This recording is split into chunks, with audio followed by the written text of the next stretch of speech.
John Cherry, President and CEO of PolyMet Mining. Mining's important to everyone. We all use metals in our everyday life, whether it's the cars we drive or our cell phones or our computers or the wind turbines that generate clean energy. We all use metals and copper every single day. Those metals have to come from somewhere. So what this is really about is that it's not about whether we should mine or not. This is a discussion about how we mine and doing it correctly. This is the culmination of 3 or 4 years of very, very hard work. Where we've put forward a design to the regulatory agencies that they've incorporated into the supplemental draft environmental impact statement, and they've released it to the public for public comment. And so that's what this is all about tonight, is for the public to have an opportunity to comment on that design that we've put forward.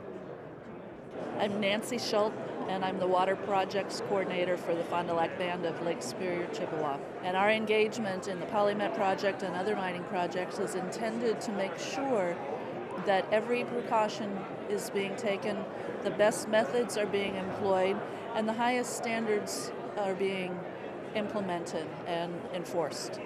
Tom Savar, Malt and Iron. No, I just hope it passes. I think it needs to be done, and I think if everything's done safely, I see nothing wrong with it. Colleen Kennedy, Duluth, Minnesota. We live in the land of 10,000 lakes, and we need to be good stewards of 20% of the world's fresh water, which is Lake Superior. And we need to do this now. That's why we need to be good stewards. I want to be a state that looks back 50 years from now and says, thankfully we were smarter than North Dakota. Chuck Spindler from Cloquet, Minnesota. I'm with the Ironworkers, Local 512, and we need work. Mining is work. That's what the Northland is all about. It's a mining country.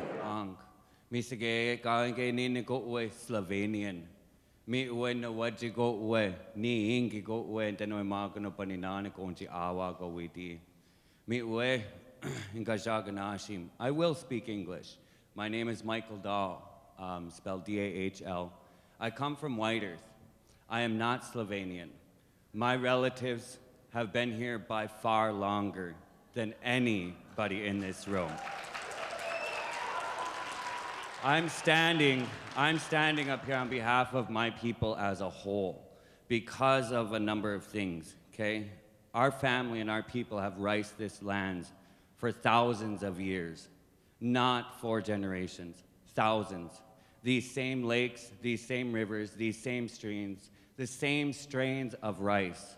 For the first time in history, pay respects and listen to the knowledge of this land and its qualities by its original indigenous inhabitants. This is ours. We've managed it for thousands of years. Potential profits from mining to be made by few and enjoyed by few can never outweigh the proven risks, unmeasurable amounts of people, waters, plants, and animals. Thank you. Miigwech.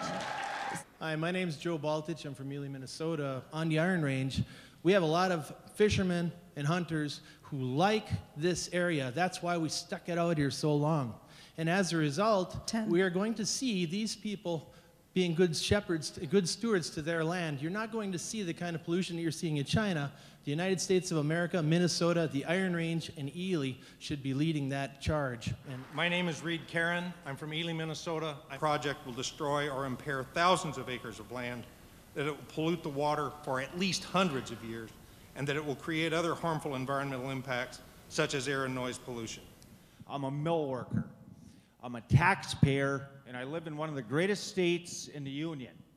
And I'm going to take my hat off to the DNR people for Department of Natural Resources, timber, taconite, copper. It's natural resources, folks. God gave it to us for a reason.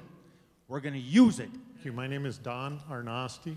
It is inconceivable that we could consider 20 years worth of jobs, that is all of us in the room benefiting from both the materials and the jobs, and to pass along a legacy of hundreds and hundreds of years of water treatment and the costs associated with that in the hope that we're not polluting our great-grandchildren's waters. We inherited a beautiful Minnesota from our ancestors, and personally speaking, I think it's a moral obligation to pass the state along in better condition.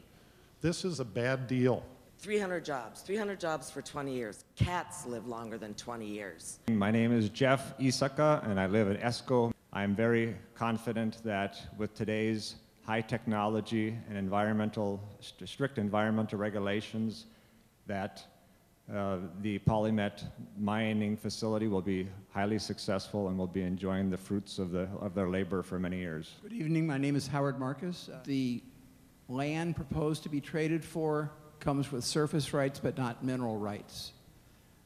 This is going to happen all over again. You know, the EIS says, oh, well, these things aren't valuable. Well, they're not valuable until they become valuable. I believe the Forest Service should reject the land trade and do it right by demanding both the surface rights and the mineral rights for all the lands traded. Senator David Tomasoni. This thing has been going on for 8 years. The company has spent $65 million hiring scientists and engineers to analyze this in a way that has never been analyzed in this country. 10. Cobalt, already? Jeez. All right, I'm going to write some comments because I got a lot more to say, Commissioner. But I'm for this thing. It can be done, and we can do it right on the Iron Range because we do have to have the environment and jobs working together. Thank you. My name is Craig Olson. We cannot afford to miss the opportunity of these full-time jobs, including the construction jobs. Copper nickel mining can be done right. I'm Jeffrey Gates, Minnesota Nice. This is an incredibly divisive topic, and yet people clap for one side or the others, and there's no boos. I mean, this is incredible. This is actually incredible, and I thank you all. Well, the one thing I'd really like to point out and highlight is we're actually very humbled by all of the support that's been shown for our project, especially from the Iron Range and other locales in Minnesota. But the support has just been overwhelming. The Iron Range, people have been mining for 3 and 4 generations for over 100 years. They know how to mine, they know it's a good living, they know how to do it, and they know how to do it right. And we're very appreciative of that support.